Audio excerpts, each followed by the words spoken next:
حضرت حذیفہ بن یمان کہتے ہیں میں باپ کے مرنے پہ اتنا نہیں رویا جتنا عمر کے سوال پہ رویا۔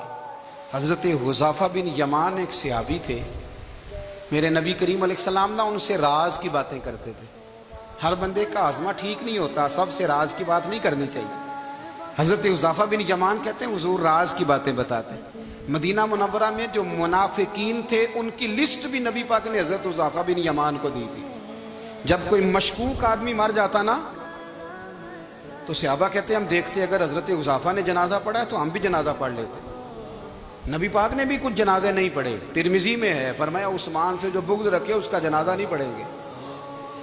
حضرت حذیفہ بن یمان اگر جنازہ پڑھتے تو لوگ پڑھتے، وہ نہ پڑھتے تو لوگ جنازہ نہ پڑھتے۔ حضرت حذیفہ بن یمان کہتے ہیں جناب عمر فاروق کی خلافت کے آخری ایام تھے، کچھ دنوں کے بعد وہ شہید ہو گئے۔ فرماتے آدھی رات کا وقت تھا، میں گھر میں سویا تھا بڑا بے فکر، اچانک میرے دروازے پہ دستک ہوئی، میں گھبرا کے اٹھا، اتنی رات کو کون آیا؟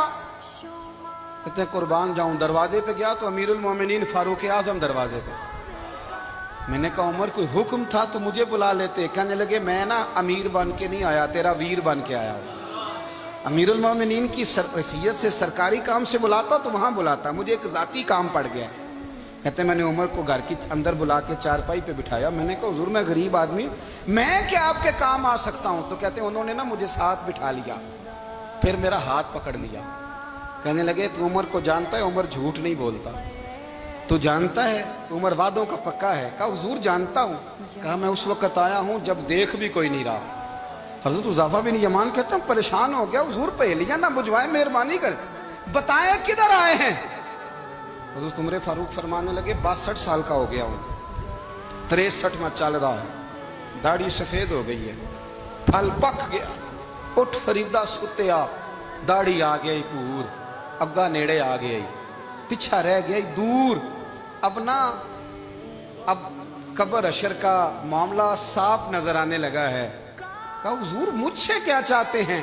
حضرت عمر رو پڑے، کہنے لگے آج میں عشاء کے بعد نکلا ہوں تو نبی پاک کے صحابہ مجھے نیک کہہ رہے تھے، پھر میں نے بچوں کی ماں سے اور بچوں سے بھی پوچھا ہے، وہ بھی مجھ سے راضی ہیں، پر حذیفہ تیرے ساتھ نبی پاک راز کی باتیں کرتے تھے، سچ بتا کہیں عمر کا نام منافقوں میں شامل تو نہیں؟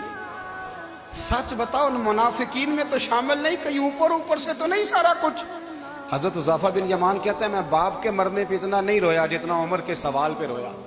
میں قدموں میں بیٹھ گیا، میں نے کہا نہیں عمر یہ تو میں نے نہیں سنا، لیکن یہ میں نے نبی پاک سے ضرور سنا ہے کہ میرے بعد اگر کوئی نبی ہوتا تو عمر ابن خطاب ہوتا۔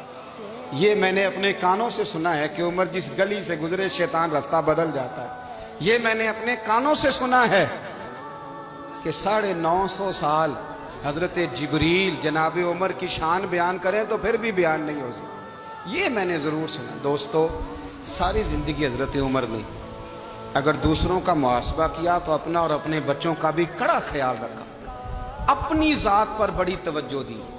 جو لوگ اپنا بھول جاتے نا، ہمیں اپنی صحت کا بڑا خیال ہے لیکن اپنی روحانی زندگی کا کوئی خیال نہیں ہے، قلبی زندگی کا کوئی تصور نہیں ہے۔ آپ یقین کریں موٹا آدمی کمزور ہونے کے لیے جدوجہد کر رہا ہے، کمزور طاقتور ہونے کے لیے، لیکن جس کو کتنے دن بیت گئے اللہ رسول کی یاد میں رویا ہی نہیں، کتنے دن بیت گئے نہ سننے کو دل ہی نہیں چاہا، جسے مہینوں بیت گئے اور قرآن پاک کی طرف نظر ہی نہیں گئی، وہ فکر مند ہی نہیں۔ زندگی زندہ دلی کا نام ہے، مردہ دل کیا خاک جیا کرتے ہیں؟ بھائی حضرت عمر کی زندگی دور حاضر میں ہمیں یہ سبق دیتی ہے کہ کڑی نگرانی رکھو اپنے پودوں کی، کڑا خیال رکھو اپنے ذاتی باغ کا، اور یہ جو تمہارے دل کی دنیا ہے یہ تمہاری روح کی زندگی ہے، اس کا محاسبہ کرتے رہو۔ نبی کریم علیہ السلام نے فرمایا اپنا حساب خود کر لو قبل اس کے کہ تمہارا حساب کیا جائے۔